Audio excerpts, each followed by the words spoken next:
এমন সুস্বাদু পায়েস খেলে স্বাদ ভুলতে পারবেন না। আসসালামু আলাইকুম, hello viewers, welcome to my channel. কেমন আছেন সবাই? নিশ্চয়ই খুব ভালো আছেন। আপনাদের দোয়া ও অনুপ্রেরণায় আমিও খুব ভালো আছি। তাই আজকে চলে আসলাম আবার নতুন আরেকটি ভিডিও নিয়ে।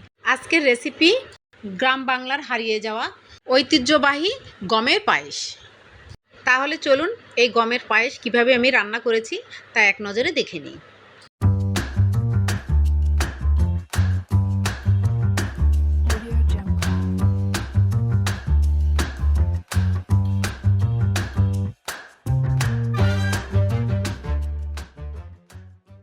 এখানে আমি 1 কাপের একটু বেশি পরিমাণ গম নিয়েছি। এই গমগুলো আধ ভাঙা করে রাখা আছে। এখন আমি গমগুলোকে গরম পানি দিয়ে ভিজিয়ে রাখবো 30 মিনিটের জন্য। 30 মিনিট পর ফিরে আসলাম। গমগুলোকে আমি গরম পানি দিয়ে খুব ভালো করে ধুয়ে নিয়েছি।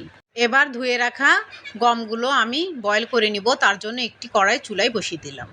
এখন গমগুলোকে কড়াইয়ের মধ্যে ঢেলে দিলাম। এবার বয়েল করার জন্য গরম পানি ঢেলে দিলাম। এখানে গরম পানি বেশি দিতে হবে, গম বয়েল হতে অনেক সময় লাগে, সেই কারণে এখানে 10 কাপ পরিমাণ গরম পানি আমি দিয়েছি। সামান্য পরিমাণ লবণ দিলাম। এবার ঢাকনা দিয়ে ঢেকে দিলাম। ফুটে উঠেছে, বলক চলে এসেছে। একটু নেড়ে চেড়ে আবার ঢাকনা দিয়ে ঢেকে দিলাম। গমগুলো প্রায় হাফ বয়েল হয়ে এসেছে। আবার নেড়ে চেড়ে ঢাকনা দিয়ে ঢেকে দিলাম। গমগুলো খুব ভালো বয়েল হয়েছে, একেবারে গলে গেছে, সুন্দর গাঢ়ও হয়ে গেছে। নেড়ে চেড়ে মিক্সড করে দিচ্ছি যাতে নিচে লেগে না যায়। একটি তেজপাতা 4 ভাগ করে দিয়ে দিলাম। 2টি এলাচ এবং কয়েক টুকরো দারচিনি দিয়ে দিলাম। আবার একটু নাড়াচাড়া করে মিক্সড করে দিচ্ছি। এখানে আমি 1.5 কাপ পরিমাণ চিনি দিয়েছি। আসলে মিষ্টিটা নিজের স্বাদ মতো, যে যেমন মিষ্টি খায় সে তেমনই মিষ্টি কমিয়ে বাড়িয়ে দিবেন।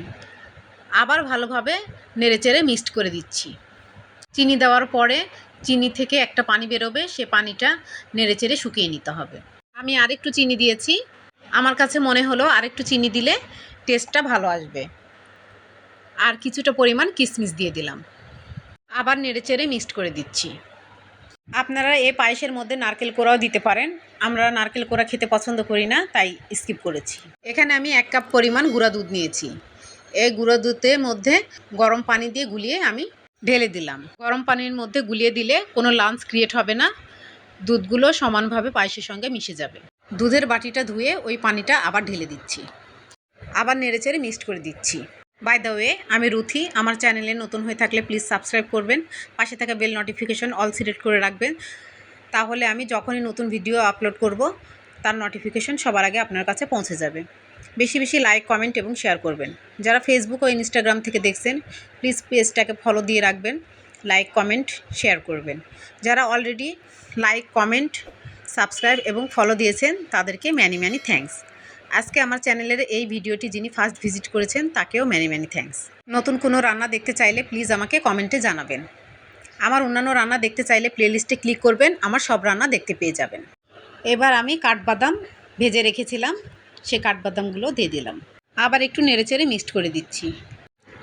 পায়েস রান্না প্রায় হয়েই গেছে। এবার আমি চুলা থেকে নামিয়ে পরিবেশন করে দেখাবো। তার জন্য একটি বোল নিয়ে নিলাম। এটি একটি গ্রাম বাংলার হারিয়ে যাওয়া রেসিপি। গমের পায়েস খেতে যে এত সুস্বাদু হয়, না খেলে বুঝতে পারবেন না। এখনও অনেকে জানেনই না যে গমের পায়েস রান্না হয়। যারা খেয়েছেন তারা তো জানেনই যে গমের পায়েস খেতে কতটা সুস্বাদু হয়। আর যারা খাননি তারা প্লিজ একবার ট্রাই করে দেখুন। আমার রেসিপি ফলো করে রান্না করে খেয়ে দেখুন এবং কমেন্টে আমাকে জানান কেমন লাগলো। রেডি হয়ে গেল গ্রাম বাংলার ঐতিহ্যবাহী গমের সুস্বাদু পায়েস। নিউ ভিডিও দেখার ইনভাইট করে আজকে বিদায় নিচ্ছি। ভালো থাকবেন, ভালো রাখবেন, আমার জন্য দোয়া করবেন। আল্লাহ হাফেজ।